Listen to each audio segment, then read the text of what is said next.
Hello everyone, in this video we will see an exercise on QlikView. The objective of this particular exercise is how to load or import data from QlikView files into this particular sheet.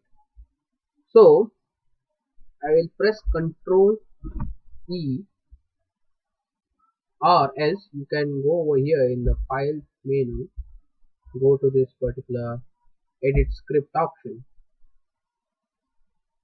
Then what we have to do, we have to go over here. You can see this is nothing but the script. This is the code which is automatically generated.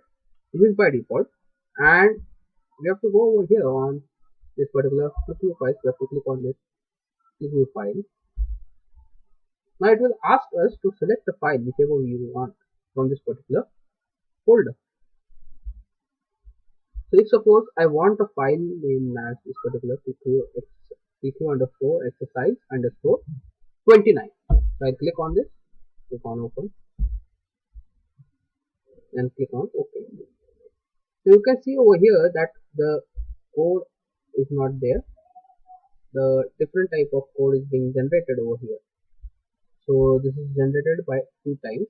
So I'll replace this particular.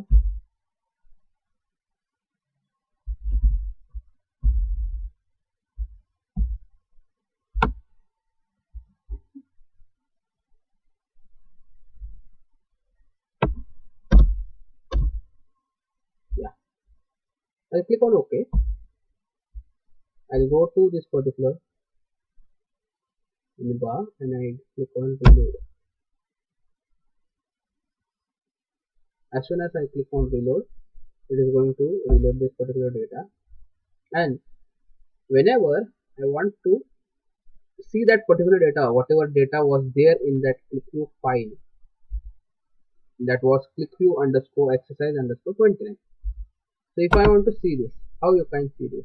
So go to this particular sheet, right click, go to new sheet object. Then if you want to see that particular data, so you can just click on system table.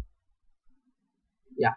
So this was the data which was there, and you can connect with any of the QlikView files which you have saved previously, and you can see the data. So this is basically a system file which we can see. So I hope you have understood how to load or import data from QlikView files. Thanks for watching and have a nice day.